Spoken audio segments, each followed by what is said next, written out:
자, 우리 교재 686페이지.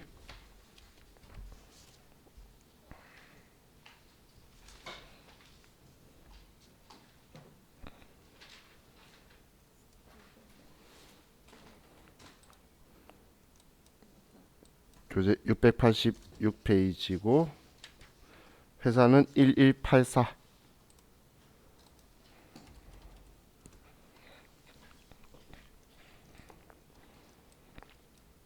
자, 1번 문제 볼게요.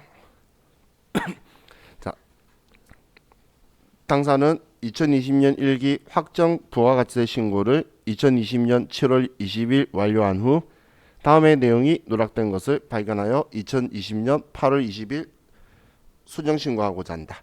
수정 부가가치세 신고서를 작성하시오. 자, 그럼 얘는 매입매출점표 입력하는 게 아니고 그냥 작성하라는 거예요. 그럼 먼저 1기 확정 신고서를 새로 써야 되니까 부가가치 신고서 4월부터 6월이고 수정 신고 1차.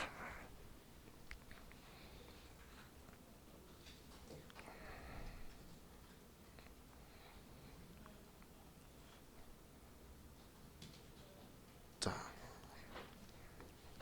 그럼 첫 번째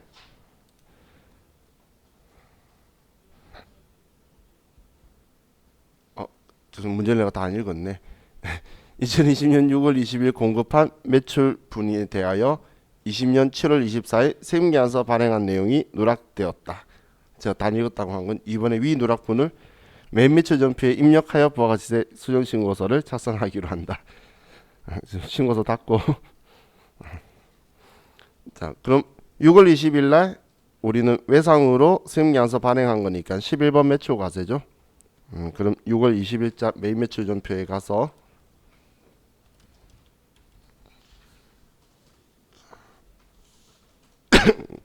우리는 1,000만 원에 그랬죠. 명왕성한테 전자세금계산서 그리고 외상으로 했다. 자, 됐죠? 자, 매입매출 전표 입력하셨으면 상 닫고 부가가치세 신고서에 가서 다시 4월부터 6월 수정신고 1차 하면 1번 칸에 들어온 게 있죠. 방금 1,000만 원 넣었던 게 같이 반영되었죠. 자, 그럼 지금 문제 다시 볼게요. 자, 6월 20일 날 우리가 공급한 건데 그럼 6월 20일 거면 언제까지 세금계산서 발급해야 되죠? 그렇죠. 다음 달 10일인 7월 10일까지 발급해야 되죠. 그런데 7월 24일 날 발급했대요. 그럼 25일까지를 했기 때문에 지연 발급이죠. 그죠? 그럼 지연 발급 가산세가 일단 되고 그리고 누락한 납부세액은 우리 다의 금액을 보니까 100만 원의 차이가 나죠. 1,000만 원 신고했는데 수정하면 1,100만 원 신고해야 되잖아. 다가 납부환급세액이니까. 자, 그럼 이제 가산세로 가서 먼저 지연 발급한 거 얘는 공급가액으로 쓸 거고 다음 수정신고도 과소 몇 개 빠뜨린 거잖아요. 과소신고라서 71번에 방금 세액 100만 원이었죠. 자, 그럼 이제 가산세 생각해 보면 자 10%니까 10만 원이죠. 그럼 10만 원에 감면할 건데 자 우리 얘 정상적으로 신고하면 7월 25일이죠. 그런데 얘를 8월 21일이니까 1개월 이내 한 거죠. 1개월 이내잖아. 그러면 90% 감면이니까 우리는 10%만 부과할 거예요. 그럼 가산세가 만 원이 되겠죠. 10만 원에 10%니까. 그럼 만 원이 될 거고 자 납부지연에서 자 100만 원을 쓰고 당초 납부기한은 우리가 7월 25일까지 신고를 해야 되는 거지 7월 20일 날 신고했다고 해서 그 다음 날부터 늦었다가 아니에요. 그죠? 그냥 미리 했던 거니까 얘는 2020년 7월 25일부터 2020년 지금 8월 20일까지 해서 26일 늦은 거죠. 그죠? 자, 이렇게 해서 확인하면 6,500원이 나오네요. 그리고 방금 한 개가 영세율 아니었으니까 여기는 아니겠죠. 자, 이렇게 해서 확인하면 자, 얘도 수정신고서 끝나네요. 자, 지금 수정신고는 이렇게 하는데 자, 우리 기한 후 신고 한 개 더 볼게요. 639페이지.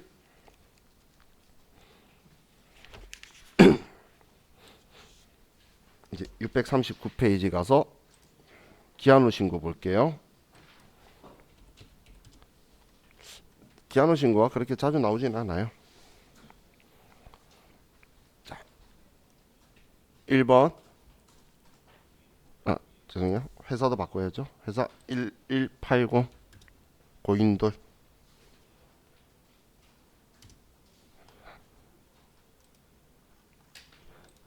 자, 이제 1번 보면 당사는 일기 부하가치세 확정 신고를 하지 못했으며 7월 31일에 기한 후 신고를 하고자 한다. 해당 과세기간 동안 매입매출 자료는 다음과 같다. 부하가치세 기한 후 신고와 신용카드 매출전표 발행금액 집계표를 작성하시오. 단 회계처리 생략하고 가산세 일반 무신고 가산세 적용하며 미납 일수는 6일로 한다. 자, 그럼 얘는 신고서 작성하는 건데 근데 신용카드 매출전표 발행금액 집계표 쓰라는데 그건 뭐 이따 얘 보고 쓰면 되는 거고 먼저 부가가치 신고서부터 볼게요. 자, 그럼 자, 신고서는 일기 확정 신고니까 자, 부가가치 신고서 4월부터 6월이고 자, 여기서 실수하시면 안 돼요. 기한 후 신고는 수정 신고 아니에요. 정기 신고서 처음 내는 거야. 그죠? 그래서 정기 신고서예요. 수정 신고라는 건 정기 신고서 냈는데 그게 잘못돼서 수정하는 게 수정 신고고 얘는 신고 기한까지 한 번도 안 냈잖아. 낸 적이 없지. 지금 처음 내는 거예요. 정기 신고서. 자, 그럼 그냥 쓰는 거예요. 첫 번째 4월 1일 날 세임계약서 발급한 거 있죠. 1번 칸에 5,500만 원. 다음 5월 1일 날 신용카드 결제 받은 거 330 포함이니까 포함이었네. 자, 5천만 원의 별도고 카드 300에 아래는 현금 영수증이니까 350만 원 쓰면 되겠죠. 다음 매입에서는 4월 1일 날 주식회사 내일로부터 원재료 3,300만 원 공급받고 세금 계산서 받았어요. 그러면 우리 원재료 산 거니까 일반 매입에 3천만 원에 300만 원.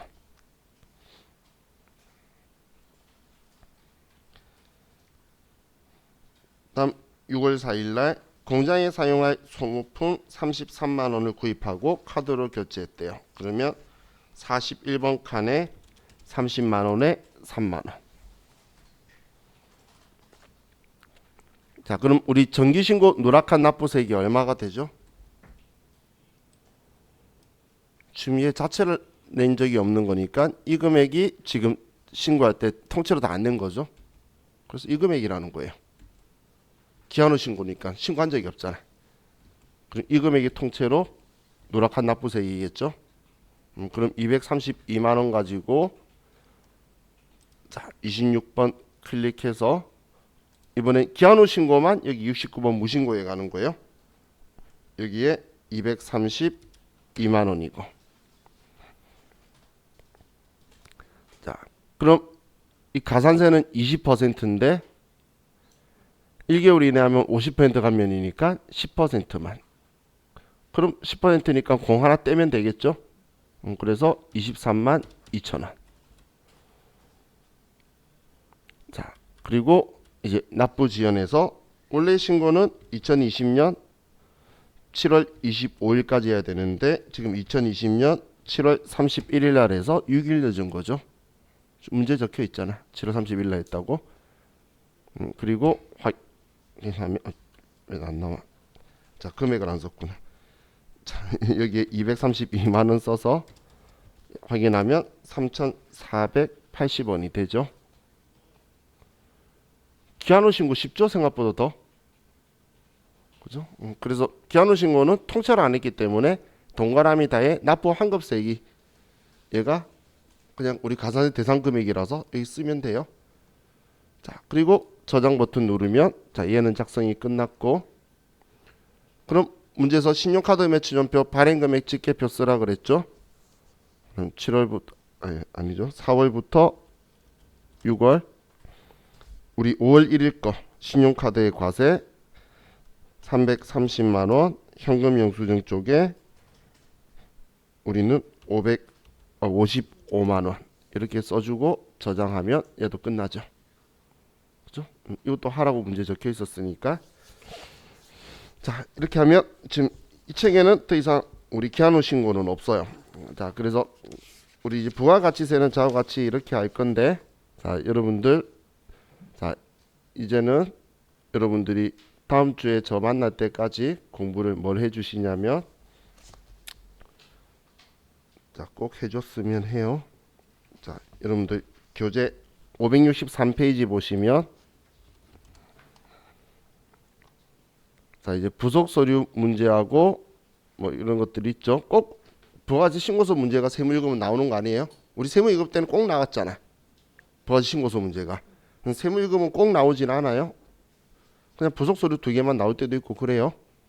근데 지금 이렇게 2문제씩 있죠. 10점 가지고 있잖아. 그래서 지금 여기서부터 하면 총 15회차가 있어요, 책에. 그럼 15개 해봐야 15회차 하는데 2개씩 풀어가면 얼마? 많은 양은 아니죠. 그래서 자, 얘네들 그냥 앞에 바로 왼쪽에 보시면 회사 코드 있죠. 그래 집에 가서 얘네들 좀 다 풀어보세요.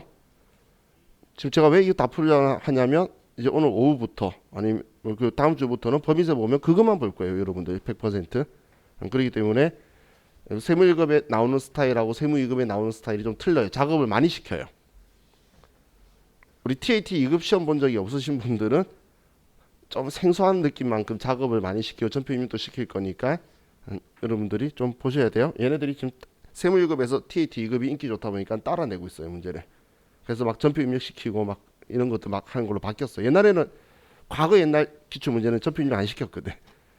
그래서 전표 입력 시켜 반영시키는 걸로 지금 막 바뀌어가고 있으니까 그래도 지금 우리 시험 때 이렇게 만날 거니까 익숙해지셔야 되겠죠. 그래서 2문제씩 있는 것들 쭉 한번 풀어보세요. 그리고 하시다 모르는 거 있으면 언제든지 저한테 연락을 주시면 돼요. 그러면 제가 여러분들 어떻게 하는지 이제 뭐 어떻게 해야 될지 하고 제가 설명을 드릴 테니까. 자, 그럼 이제 교재 우리 382페이지로 가면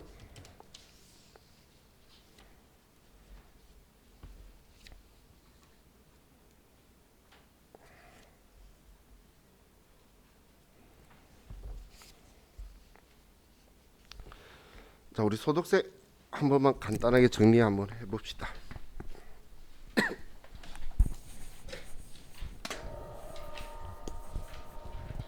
지금 우리가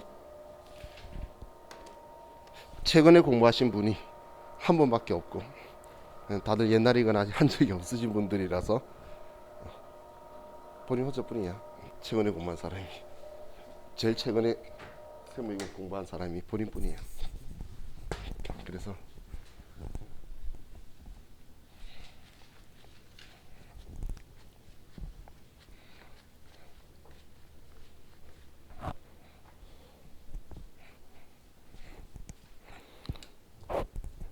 자, 우리 컴퓨터는 자, 여러분들 다시 회사 9103번으로 바꾸시고 그냥 구경만 하러 들어갈 거니까. 그리고 위에 원천징수 탭에 사원 등록으로 들어가서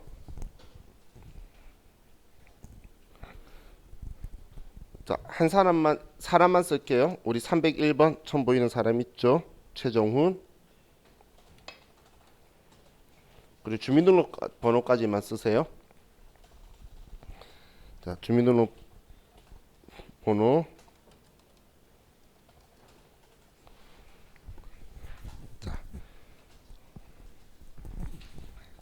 그럼 먼저 사원 등록 메뉴에서 우리 첫 번째가 기본사항, 기본 정보 쓰는 거 있죠.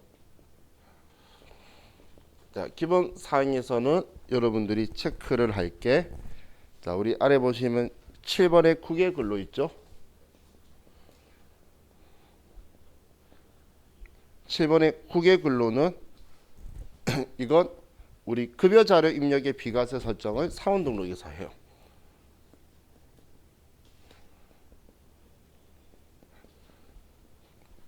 입력에 비과세 적용을 여기 사원 등록에서 얘를 체크를 해야 되는데 제가 하면 놓은 이유가 여러분 클릭해 보시면 월 100만 원 비과세 적혀 있고 300만 원 있죠.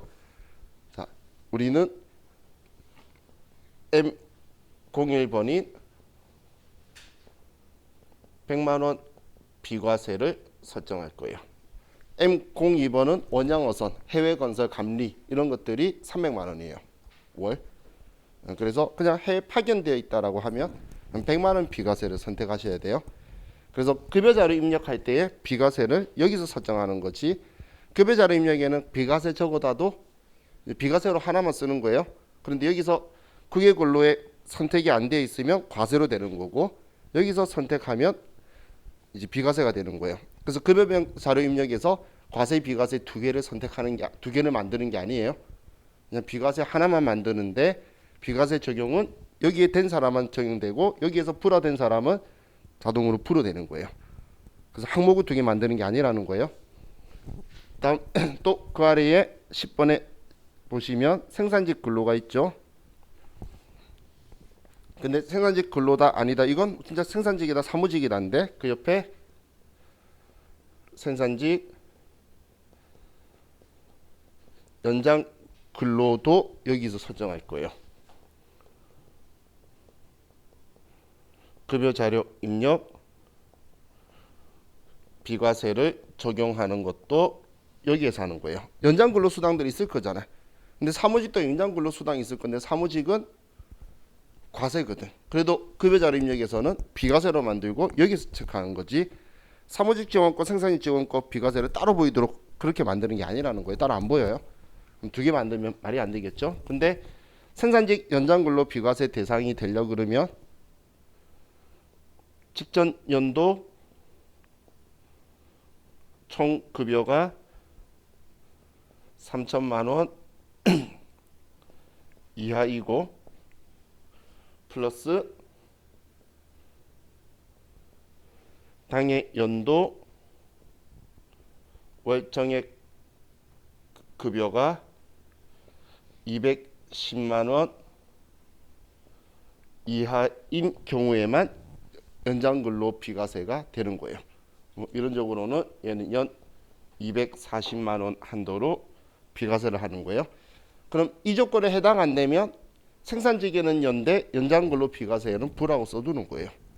근데 여기에 해당 사항에 들어가는 거 3천만 원하고 직전연도 그리고 월정액 급여가 210만 원 이하에 두 개 다 해당 사항에 적용이 돼야지만 우리는 비과세라고 연장근로 비과세 체크를 여기서 하면 급여 자료 명세서에서 비과세된 게 적용이 되는데 여기에서 체크 안 하면 급여 자료 입력에서는 비과세라 적어도 과세로 나오는 거예요. 그렇게 생각하시면 돼요. 자, 그래서 이 사원 등록에서는 지금 이 두 개 하고 그리고 여러분들이 보셔야 될 게 16번에 보시면 저기 쓸게요.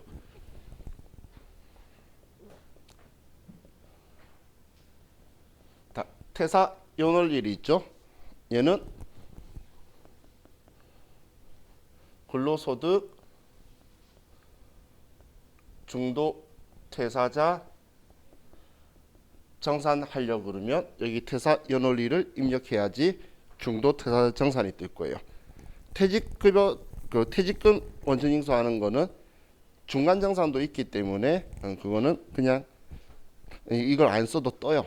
안 써도 뜨는데 근데 퇴사 연월일은 우리 근로소득에 대해서 중도 퇴사 정산할 때 써야 되기 때문에 얘를 기억하셔야 돼요. 자, 다음 우리 추가사항 버튼 클릭해 볼게요. 추가사항 기본사항 말고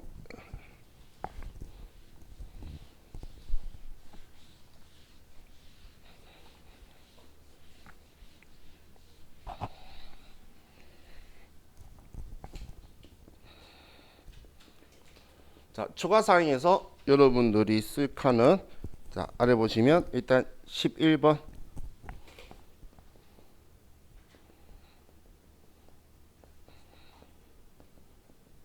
자, 중소기업 취업가면이나 아니면 경력단절이어서 취업가면은 전부 다 여기 11번에다가 써주게 될 건데 자, 그럼 여기에 쓰게 되면 자, 지금 현재 최대가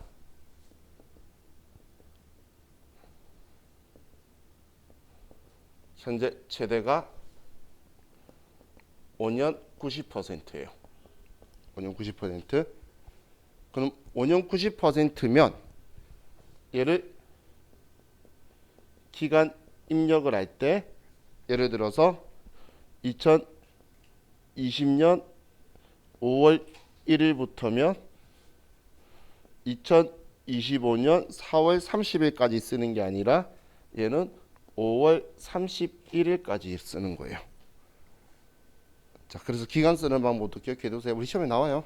가면 적용시키라고. 그러면 여기서 적용시켜서 급여자료 입력에 감면율이 들어가도록 하는 건 여기서 하는 거예요. 그럼 지금 여기에 여러분 컴퓨터에 중소기업 취업 감면 여부에 불을 열어 바꾸시면 커서가 들어가져요. 그러면 그 감면 기간 쓸 때 이거 쓰라는 이야기예요. 이렇게. 그럼 그달 있으면 그달 시작 개시일부터 그 다음이고 그 옆에 감면율 나올 때 90% 선택해 주라는 이야기예요. 어떤 표현인지 이해가시죠? 자, 그리고 몇 번이지? 소득세 우리 적용률. 이 소득세 적용률은 플러스 마이너스 20% 적용이 되죠. 우리 간이세액표에 플러스 마이너스 20% 선택되는 것도 여기 적용률 클릭해 보시면 1번 클릭하면 80%하고 120% 있죠. 여기서 선택하면 급여자료 입력에서 소득세 비율이 또 조정이 되어서 나오게 될 거니까 반영시키는 거의 경우에는 나오게 될 거니까 사원 등록에서 추가 사항에서 손댈 것은 이 두 개가 여러분들한테 쓸 일이 있을 거예요. 우리는 인사급여 그런 거 아니기 때문에 지금 여기에 회계처리 개정 과목 있는 거는 우리 실무보전에서는 여기 써가지고 나중에 급여 주고 나서 전표 처리하면 분기에 들어가죠. 그런데 우리 교육연 버전에서는 그런 기능을 빼버린 거예요. 자, 그래서 이 두 개 하고 자, 그럼 이제 부양가족 명세를 가지고 보면 우리 가운데 이제 부양가족 명세에서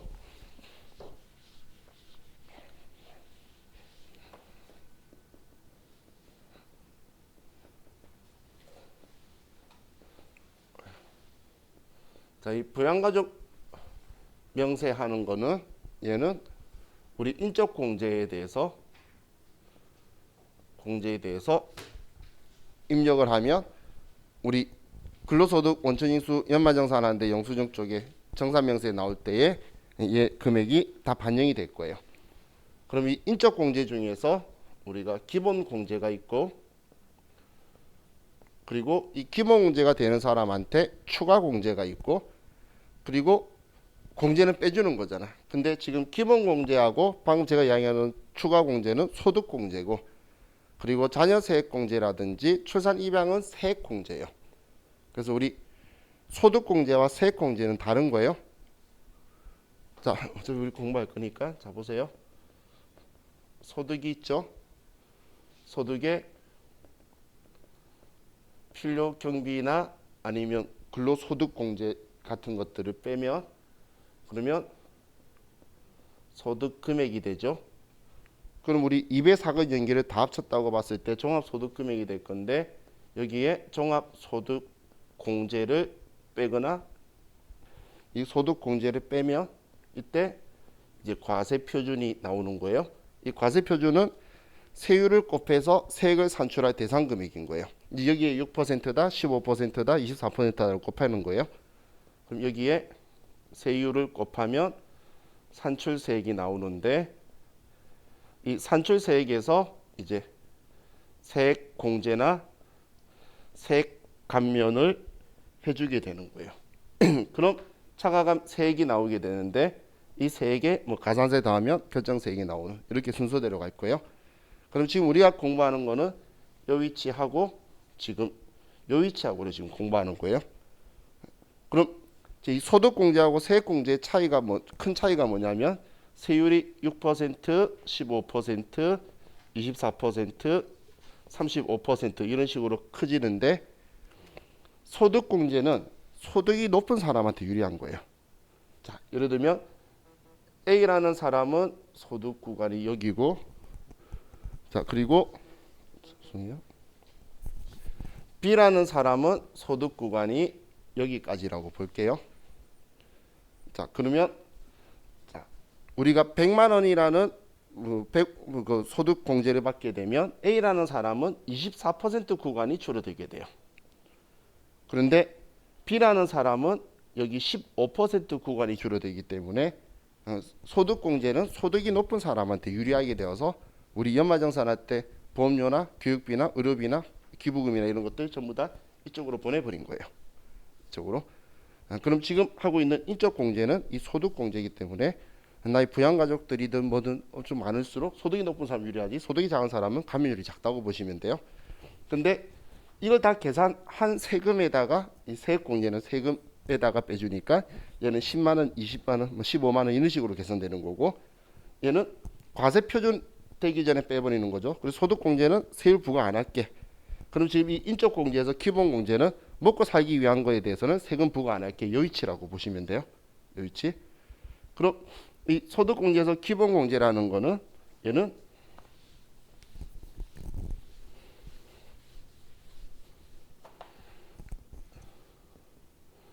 본인 포함 부양가족 1인당 150만 원만큼을 소득공제를 하겠다는 이야기예요. 1인당 150만 원씩 소득공제를 시키겠다, 그런 의미예요.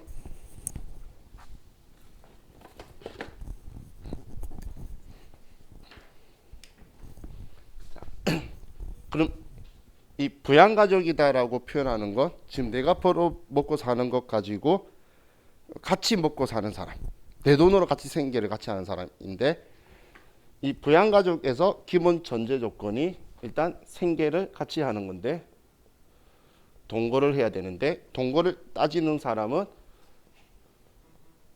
직계 존속하고 그리고 형제자매만 따지는 거예요. 잠시만요. 죄송해요. 공인회계사 협회에서 연락 와서 방금 시험 본 거 잘못됐나 해가지고. 자, 그럼 우리 직계 존속하고 형제자매만 우리가 동거 유무를 따지는데, 그 이유가 배우자는 동거 유무에 대한 규정이 없어요. 배우자는 지금 동거에서 배우자는 동거해야 된다는 규정이 없고 세법에, 직계 비속은 항상 내가 부양하는 걸로 보는 거예요.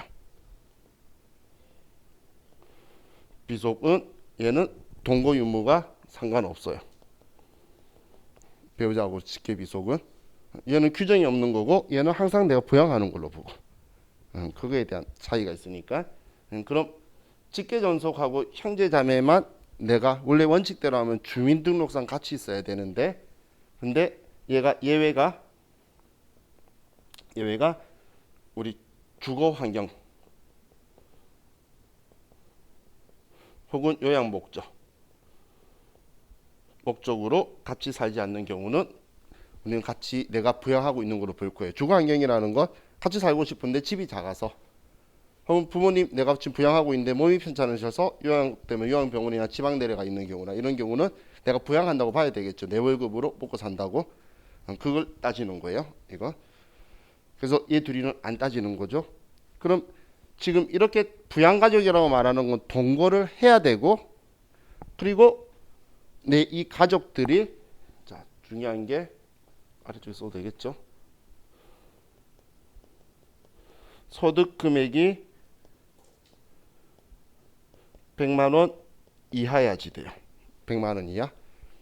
소득 금액이 100만 원 이하라고 이야기하는 이 소득 금액은 우리 종합소득 금액과 우리 퇴직소득 금액과 양도소득 금액을 합한 금액이 100만 원 이하를 이야기하는 거예요. 이 세 개 금액이 전부 다 합쳐서 100만 원 이하인 가족은 소득이 없는 걸로 봐서 내가 부양한다고 볼 수 있는데, 이 100만 원이 넘어가게 되면 그 사람은 자기 능력이 있으니까 내가 부양하는 게 아니라 그냥 같이 사는 거예요. 그렇게 보니까 나의 부양가족으로 안 본다는 이야기인 거예요. 그죠? 근데 사실 이거 못 받는 게 좋은 거예요. 내 자녀가 돈 버는 게 낫지, 내 자녀를 내 부양한다고 150만 원 공제 받는 게 뭐가 좋겠어. 그죠? 그렇기 때문에 안 받는 게 훨씬 좋은 거예요. 왜냐면 얘 지금 이야기하는 거 1년간 1년 동안 소득이 아니에요. 소득 금액이에요. 종합소득은 이자, 배당, 사업, 근로, 연금, 기타 그거 이야기하는 거예요. 그거하고 퇴직소득, 양도소득 얘는 분류과세죠. 여기까지 전부 다 합쳐서 누가 제외래? 종합소득에서 제외되는 게 분류과세인 거고 소득금액은 얘네들 전부 다 합쳐야지. 그죠? 그럼 지금 제외 말하니까 제외 주의할 게 가끔 장난쳐요. 시험에서 상속이나 증여 이건 다른 세법이 소득세가 아니죠. 이거는 상관없어요. 막 자녀가 할아버지한테 1억 상속받았대. 그냥 부러워할 뿐이지. 그거 가지고 얘가 돈 버는 소득이 있다고 보는 게 아닌 거죠. 이건 상증세가 법이 따로 있죠. 세법이. 지금 얘네들은 소득세법이에요. 양도소득세, 퇴직소득세, 그리고 우리 종합소득 전부 다 이건 소득세법인 건데 얘는 다른 세법인 거예요. 여기서 이야기하는 거 아니에요. 그런데 이 소득금액 100만 원인데 자 위에 좀 지우고 쓸게요. 자 보면 자 근로소득에서 우리는 비과세 있으면 빼고 분리과세가 있으면 빼고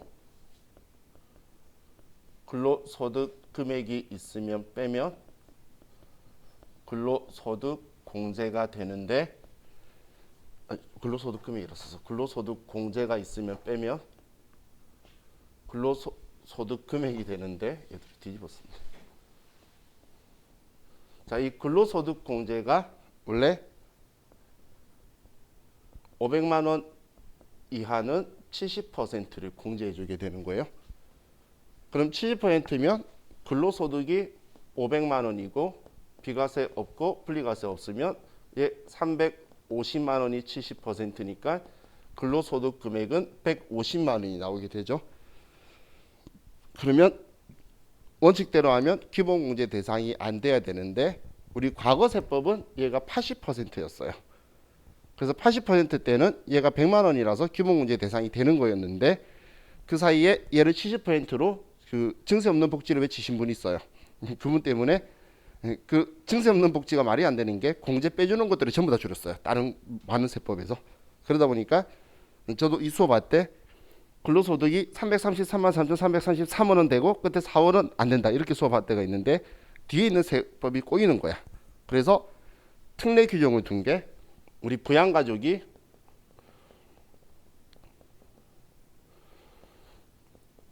근로소득만 있는 경우에는 총급여 500만 원까지는 가능해요. 이렇게 규정을 기본공제 대상자에 넣을 수 있다고 규정을 넣은 거예요. 이렇게 되지만 그럼 이 전제 조건을 가지고 보면 지금 여기에 제일 중요한 표현이 뭐냐면 이거죠. 근로소득만 있는 경우에요. 그럼 다른 소득하고 섞여 있다 그러면 이 규정 그대로 들어가게 되는 거예요. 자, 예를 들어서 자, 우리 어머니가 오친이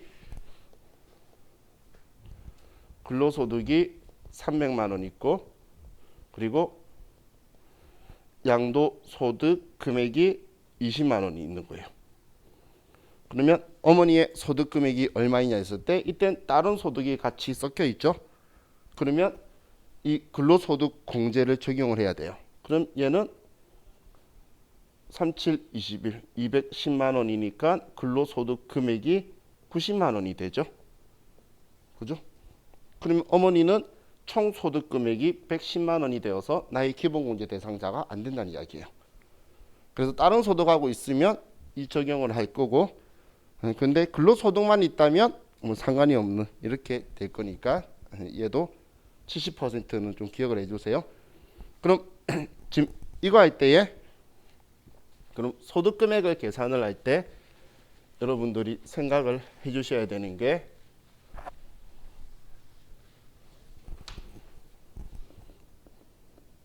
금융소득, 이자나 배당소득은 2천만 원까지는 분리과세가 되죠. 자, 분리과세가 어떤 의미죠? 분리과세? 분리과세는 이거예요.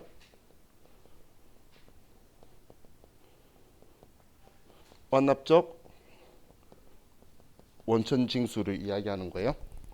완납적 원천징수라는 건 우리가 원천징수 당하면 그걸로 더 이상 세금 부과를 그 돈 가지고는 돈 벌었다고 세금 부과 안 할게. 그 세금 낸 걸로 끝낼게라는 이야기예요. 이걸 다르게 생각하면 어떻게 생각하셔야 되냐면 얘는 종합과세에 그런 포함을 안 하겠다라는 이야기예요. 세금 내고 끝냈으니까 이 돈은 종합과세 안 할 거니까 분리과세한 거는 우리 종합소득에 들어오지 말라는 이야기예요. 그럼 소득금액이 안 들어올 거라는 거예요. 이 앞에 제가 근로소득 이야기할 때도 소득에 비과세 빼고 분리과세 빼고 소득금액에는 분리과세 다 빼는 거잖아. 그죠? 그럼 이 분리과세라고 이야기하는 전제 조건이 원천징수 당해야지 가능한 거죠. 그래 그 세금 낸 걸로 끝낼게라는 이야기잖아. 그럼 원천징수 안 당한 거는 당연히 분리과세 적용이 될 이유가 없겠죠. 세금 떼인 적이 있어야 완납적 원천징수를 하지. 그래서 가끔씩 문제 보면 이 뭔지를 모르는 사람들한테 장난치는 말을 해요. 분리과세가 성립이 되려고 그러면 원천징수 당해야 되는 거예요. 그래서 외국에서 받은 돈은 이자 금융소득은 외국 회사가 분리과세 원천징수하고 끝내는 일이 없겠죠. 그래서 분리과세 대상이 아닌 거예요. 종합과세 다 들어가는 거예요. 그리고 국내에서도 원천징수 당하지 않은 이자나 배당을 받으면 당연히 종합과세로 다 가는 거예요. 근데 우리가 원천징수 당한 것 중에 2천만 원 이하면 얘가 분리과세가 되는 거고 만약에 2,100만 원이다. 그럼 종합소득 금액이 2,100만 원이 될 거예요. 왜냐하면 금융소득은 필요경비를 인정 안 하거든. 그럼 비과세나 분리과세가 없으니까 지금 걸린 거니까 그러면 소득 금액이 2,100이 돼 버리는 거예요.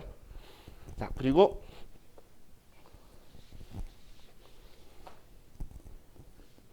사적 연금 소득 금액이 아니에요. 사적 연금 소득 1,200만 원까지는 선택적 분리과세가 가능해요. 선택적 분리과세라는 건 이걸 분리과세 시켜서 나의 기본공제 대상 소득이 없으신 분으로 우리 부양가족을 써서 나한테 부양가족으로 넣을 거냐 아니면 그냥 소득을 해서 그분 세금 낼 거냐. 그건 이제 한계세율이 있어요. 내가 이 사람을 놓고 안 놓고에 따라서 세금이 얼마 줄어든다. 그 한계세율 계산한 거하고 그 사람이 세금 낸 거하고 계산을 하는 거예요. 왜냐하면 연금소득은 뭐 5% 정도 낼 거거든 그 사람이. 근데 그게 나을 건지 아니면 그 사람의 이제 그 분리과세를 안 하고 종합소득 신고하면서 냈을 때는 아예 세금이 낼 게 없어질 수도 있는데 자기 공제하고 이렇게 빼버리면 낼 게 없어질 수도 있는데 그러면 그걸 받고 내가 공제 안 받는 게 유리할지를 두 개를 비교하는 거예요. 그래서 내가 선택을 할 수 있다는 건 무조건이 아니고. 자, 그리고 기타 소득 금액은 300만 원까지 얘도 선택적 분리과세가 되죠. 기타 소득 금액도 300만 원까지 선택적 분리과세가 되는데 이 기타 소득에서 복권 당첨금은 얘는 무조건 분리과세고 얘는 아버지가 3억 복권 당첨됐대. 근데 무직이고 소득 그 외 소득은 없대. 그럼 아버지는 기타 소득이 3억이지만 분리과세로 해버리기 때문에 여러분들이 복권 1등 당첨되시면 복권 당첨금 수령할 때 세금 떼고 나면 더 이상 그 돈 가지고 세금 낼 필요 없다는 이야기예요. 그게 지금 여기 무조건 분리과세라는 이야기예요. 자, 그리고 기타 소득에서는 또 여러분들이 생각하실 게 자, 우리 추정 필요 경비를 인정해주는 소득 몇 개만 기억하면 80%는 경진대회 상금 그리고 주택 입주 지체 상금. 그럼 일반적으로 나머지는 60%인데 이 60%가 시험에 제일 많이 나오는 원고료 등이라든지 일시적 강연 이런 것들은 우리 60%를 필요경비로 본다는 건 우리가 1,000만 원 받으면 60% 빼고 400만 원이 소득금액인 거예요. 근데 만약에 이 사람이 500만 원 받았어요. 500만 원 받았으면 일시적 강연료로 해서 500만 원을 받으면 이 사람은 60% 하니까 40%가 소득 금액이죠. 그러면 200만 원이라는 거예요. 200만 원이면 소득 금액 300 이하이기 때문에 분리과세가 유리하면 분리과세 시켜버리면 소득 금액이 없으신 분이 되겠죠. 그래서 얘를 체크를 할 거라는 거예요. 그리고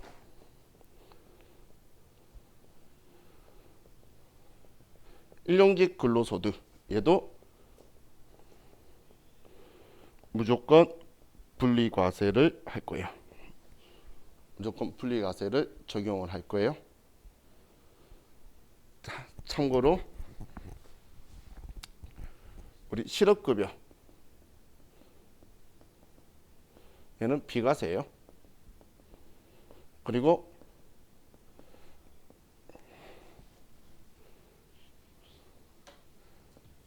퇴직 후 수령하는 직무 발명 보상금은 퇴직 후는 얘는 기타 소득인데 얘는 500만 원 비과세예요. 500만 원 비과세예요.